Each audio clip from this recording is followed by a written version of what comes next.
welcome to a 10-1-10-1 review. My name is Nessa, and today I'll be talking about Rune Factory, Guardians of Azuma, and how I felt playing the game after 10 minutes, 1 hour, 10 hours, and 1 year in-game. As a person who does not have a lot of time to play games, I think that first impressions are really important, and the first 10 minutes to an hour of a game should give you a basic rundown of what it has to offer. That being said, I also know that farming and life sims, RPGs, and overall cozy games might need additional time to shine, which is why I think it's also important to review the game at 10 hours and after a year in game. How I feel at the 1 hour mark might change at 10 hours, and that could drastically change again after I've gone through an entire year in game. I won't be rating Rune Factory Guardians of Azuma on a scale, but I'll definitely talk about things I liked and things that I wished it did differently so that you can make an informed choice on whether this game is for you. So without further ado, let's get into the review.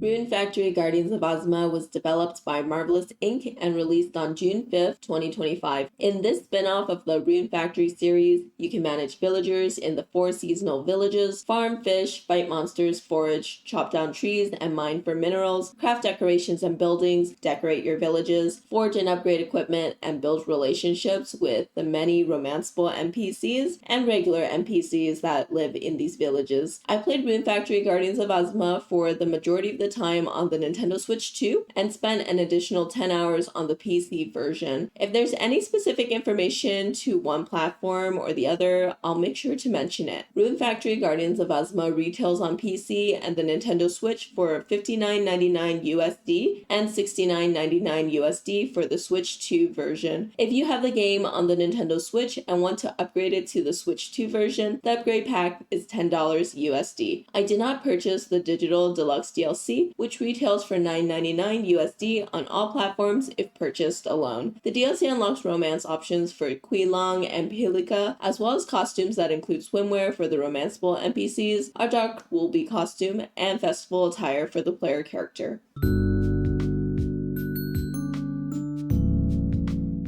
You are an earth dancer who, in the spirit of all things Rune Factory, lose your memory and don't know exactly what happened after you saw a white dragon. As you progress through the story, you learn more about who you are, what kind of pact you made with your fluffy dragon, not a woolly friend, and who the black dragon and her rider are. At the time of this review, I finished the main story. It had many twists and turns, and I enjoyed it, although I think it did progress at a breakneck speed, and it didn't stop until the ride was over.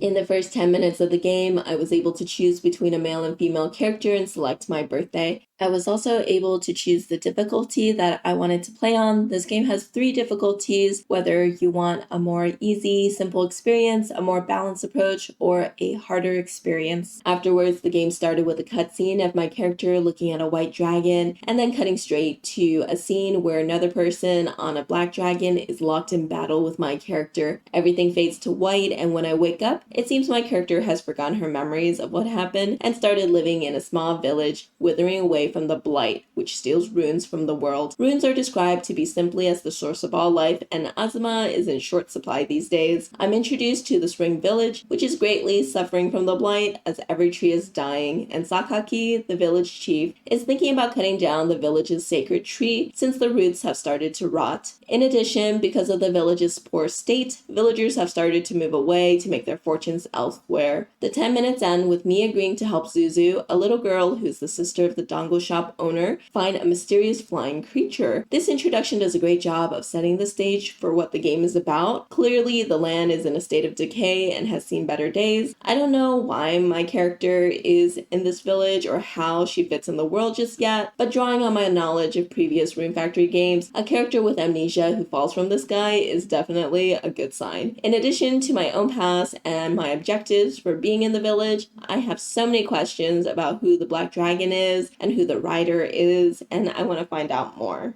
Of course, all these questions will have to wait as I start my journey by taking my first steps in the game and learning how to interact with my environment. The tutorials come in the form of pop-up text with accompanying photos. I was able to move around the village and interact with the characters, so there wasn't much that I did in the first 10 minutes since a lot of it was cinematic. The thing that really stuck out to me during this time was the voice acting. Since previous Rune Factory games did not have full-on voice acting like this one does, I was really excited to see the extra effort that went into the game and promptly continued into my first hour right away.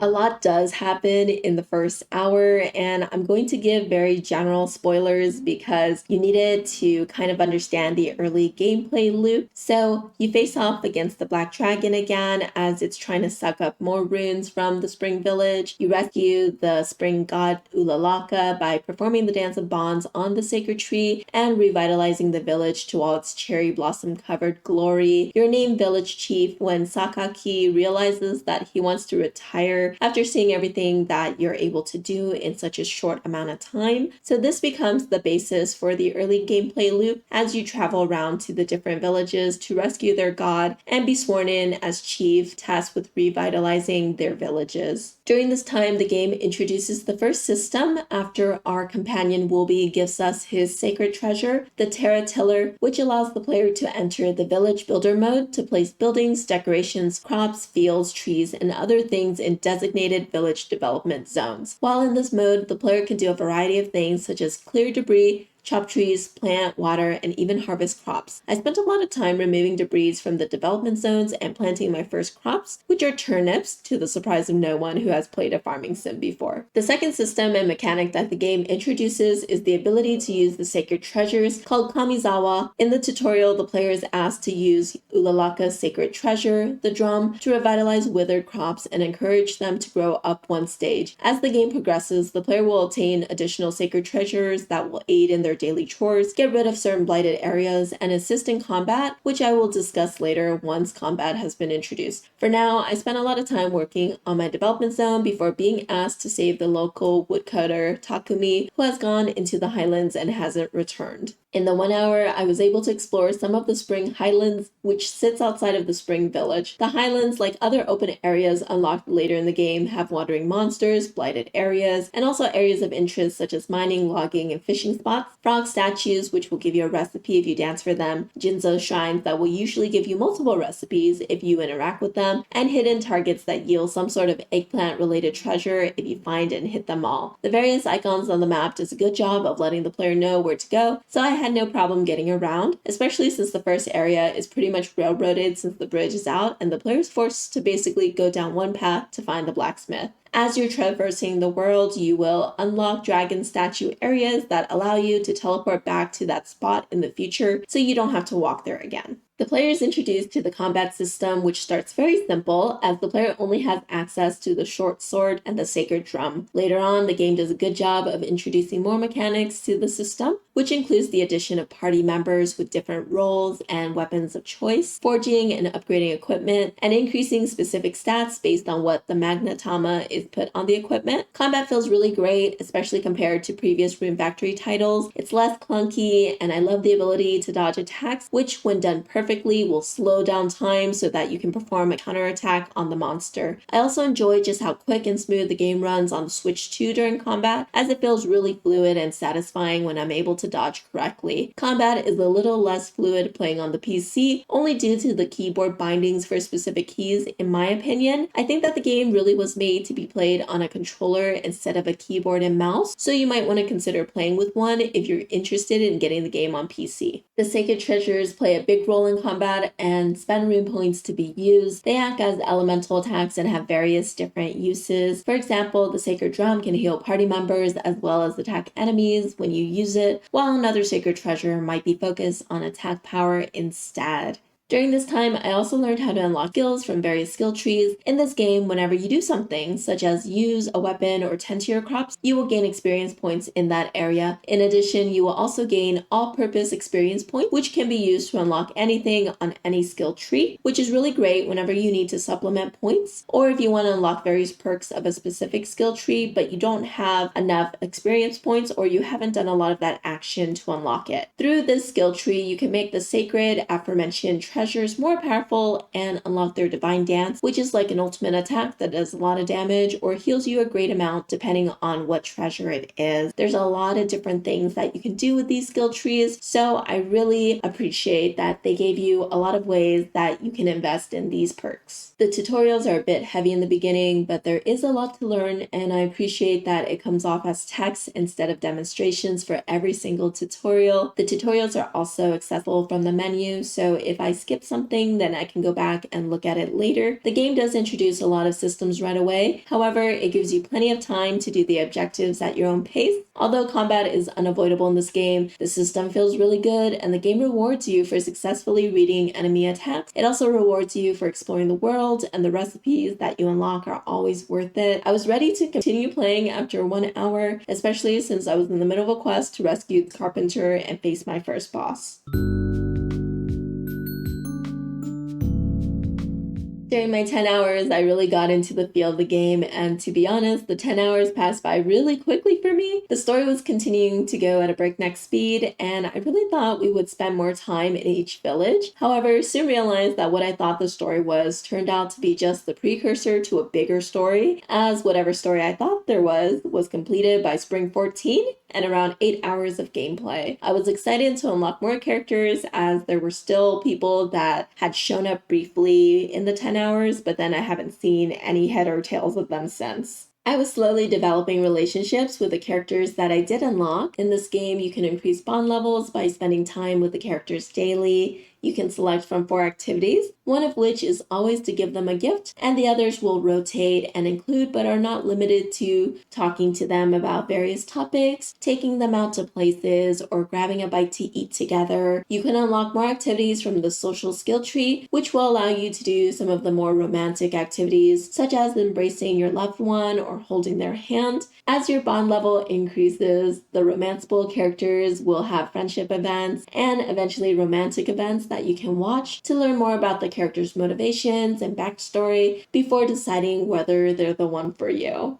During this time, I unlocked more combat mechanics, such as the ability to switch to a secondary weapon, the ability to have 6 party members that I can rotate while I'm in the field, the ability to put magatamas onto my equipment to increase specific stats, and the ability to forge and upgrade my weapons. Forging and upgrading weapons is really expensive, especially when you're trying to outfit 7 different people, you plus 6 of the rotating party members. So I found myself doing a lot of village renovations to complete quests to rank them up and increase my villager cap so that they can make me more money. I think I renovated each village at least 3 or 4 times while trying to maximize my crops as well as maximize my aesthetics, since I wanted the villages to also look good. As you rank up the villages, the gods restore their divinity to unlock room for more villagers and building recipes. Shortly after the hour mark, the game explained that bonuses can be received from placing various buildings and decorations in your development zones, and how to assign jobs to different villagers. Different buildings and decorations increase specific stats and also provide some bonuses to the player. More villagers can increase the productivity and the ability to make more money, as well as offloading more of the daily tasks of tending to crops, chopping down trees, mining, and fishing, as well as giving access to new vendors, as the villagers can take on those shop jobs too. Which each new villager, I had a balance creating more houses and fields so that I didn't run a deficit, since the village coffers and my spending money are one and the same. Additionally, I had to decide on whether to keep certain villagers or kick them out for having undesirable traits such as being worrywarts or big eaters, which give negative stats to my happiness score, their productivity, and how much money it takes to feed them. I really like this system, so I spent a lot of time trying to increase my village ranking. I also unlocked the barns, which allowed me to befriend monsters in the wild, and these monsters could give me products if I assigned a villager to take care of them. These monsters could join my party to help me during combat, and I could even ride certain ones to traverse the lands faster. My 10 hours passed by pretty quickly, like I mentioned, and I was still eager to play more. I wasn't feeling the grind of the game, as the quick speed of going to the different villages and pivoting to something different in the story really helped keep my interest, as well well as the ability to explore the different areas outside the village, each worth revisiting with more sacred treasures since it allowed me access to areas that were previously blocked off by blight in the earlier games. I definitely was having a great time, and 10 hours was just the beginning of this game. I finished the main story on Autumn 14th. After 45 hours of playing the game, after the main story ends, there's still some places marked with question marks that I haven't found a way to access yet, but for the most part, there's no more unlockable skill trees or progression locks hindering your ability to view bonding stories of the romanceable characters. The remainder of my time was spent going on dates with all of the characters and visiting floating islands that I haven't been to before. Since you can only go on one date or contest per day, romancing all of the characters did take me a long time since I saved a lot of the romances for the end after being locked out of progressing on most of them until I went farther into the story. I finally made it back to spring of year 2 at 60 hours on the Switch 2, not counting the additional 10 hours that I replayed on PC. So with that, after 1 year in game, here are the things that I loved and liked, and some things that I wish Rune Factory Guardians of Azuma did differently.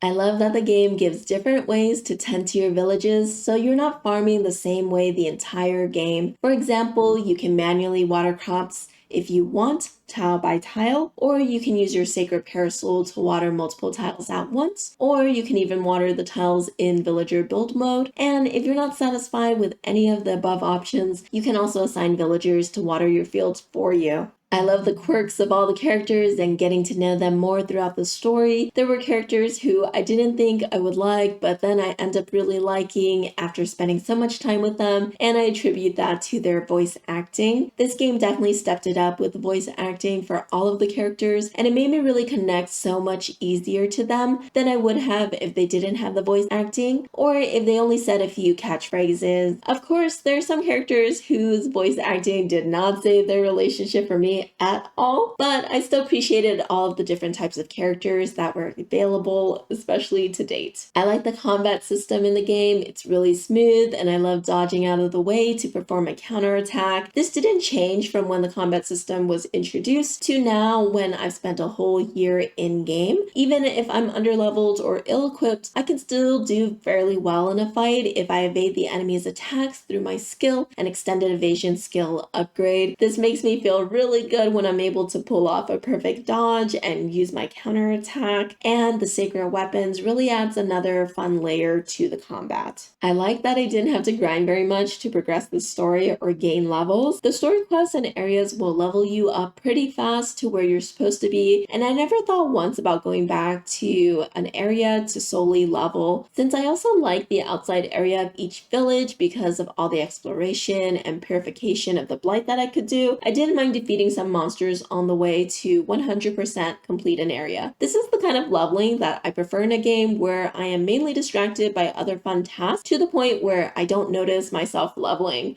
Of course, I did play it on balance mode, so this might be different on the harder difficulty. I love all the warp points in this game. It makes it so much easier to get around the world and to my destination, and it even has a shortcut button to return back to the last dragon shrine that I visit so I can just go to bed right away or save my game. It isn't a pain to go from one village to another one, so I didn't feel like I needed to choose between which one to prioritize since I could just hop over to the next one really quick. This made it easy to talk to characters that were in different villages and to make sure that my fields were okay every single day, because sometimes the villagers are not so good at watering everything. The graphics in this game are beautiful, and I love how much of an upgrade it is from the last Rune Factory game that I played, which was Rune Factory 5. Even though this game is a spin-off, I can't help but wish for the main series to adopt a similar style. The Autumn Village especially is my favorite due to how gorgeous the vibrant autumn colors are, and I appreciate the upgrade in the character models. They are just so expressive, and I really loved getting to know the characters through how awesome their models were. As As mentioned in the things that I like section, you can tend to your village in villager build mode, and I think this is the most efficient and quickest way to handle planting, watering, and harvesting of your crops, as using the sacred treasure will deplete your rune points. While in the villager build mode, you can also chop trees that you've planted in the development zones, so it's really useful all around. With that being said, you can hold down the interact button for every action that you want to do in the villager build mode so that you don't have to repeat it tile by tile. If you want to destroy rocks, just hold down the demolish button while you move around and it will destroy everything you touch. If you want to water crops, just do the same thing and you can quickly water every single tile. If you're debating on the PC version and the Nintendo Switch 2 version, my Switch 2 edition came with a physical booklet, which was really cute, and I heard that it was available in the standard Nintendo Switch version as well. However, this is not available outside of North America, so I would check just in case you wanted the booklet. Not a lot of games do this nowadays, so I find it extra special that Marvelous decided to include this. Furthermore, the game seems to run better on the Switch 2 for me. I have noticed that sometimes my game will lag a bit on the PC version, which will delay my character from pulling out her bow as quickly, and there are some little graphical errors that I have experienced. Whether or not you will experience this is unknown, since I have not tested it on other PCs. However, the performance differences were not very significant for me to say that the Switch 2 version is vastly superior, only that I prefer to play on the Switch 2, especially since playing feels more fluid to me on a controller. I played on the Switch 2 100% of the time in handheld mode, so I'm not sure if there's any performance issues when it's docked. I really wish that there was a way to construct multiple different buildings at a time. I think that the slight delay while Takumi or whichever carpenter is creating the building is not too bad when you're only constructing 1 or 2 items, but sometimes I want to create many buildings and decorations, and waiting for the animation before selecting another one and then waiting again can be a little annoying to me. I wish there was a little more grace during the contest days. Sometimes I don't show up exactly when it's going to start, and then I cannot participate the entire time, even though the contests go until 7 p.m. I've encountered this for the fishing and cooking contests, and it's not so fun watching everyone else do their business and going around having fun at the festival while I can't join in. I wish the villagers' collections could be on the screen after the player goes to sleep as part of a report, instead of scrolling through what every single villager collected during the day, especially with a little notification sound.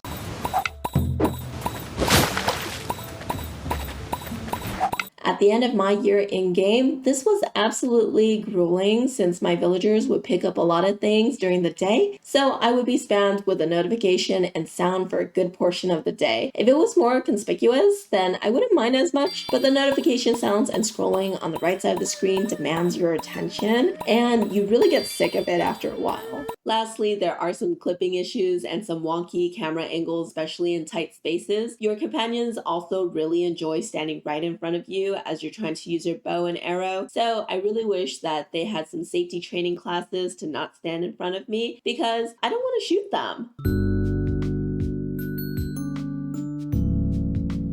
Even though Rune Factory Guardians of Azuma is a spin-off of the main Rune Factory series, it has quickly become quite an endearing game to me, and I really appreciate the change that Marvelous made in this game. I enjoy the village management and not having to worry about my crops on a micro level as much as I did in the old games. I also enjoyed that they made the combat system fun and kept the ability to forge and upgrade your weapons. I loved all the characters in the game, and they really grew on me during the story. The voice acting and the character models were just absolutely gorgeous to me. I haven't gotten married yet in the game since I was torn between 2 candidates. It is an easy choice to say that I will definitely still play this game to finish off what I want to do. Although the game did slow down dramatically at the end of an adrenaline-filled main story, I do like the freedom to do whatever I want now, and I can always replay the game on a harder difficulty if I choose. If you're a fan of the Rune Factory series, then I'm sure you'll love this iteration. And if you're brand new to the series, then you're probably going to enjoy this game too. If you're looking for a social interaction game with combat and light management aspects, if you're looking specifically for a farming simulation, then you might consider playing a mainline Rune Factory title instead, in which case I would recommend Rune Factory 4 since it's my absolute favorite of the mainline series. However, if you're not looking for just a farming sim game, then this is is probably the best Rune Factory game that I've played, in my opinion, and definitely one that's at the top of my recommendation list. Well, there you have it. If you think this game is for you, then I hope you give it a try. Thank you so much for making it to the end. If you like what I do and want to see more of it, please consider giving me a like and subscribe. I'm also pretty active on Blue Sky. If you want to see what I'm up to over there, I will leave my Blue Sky handle for you in the description. Until next time, I have been Nessa,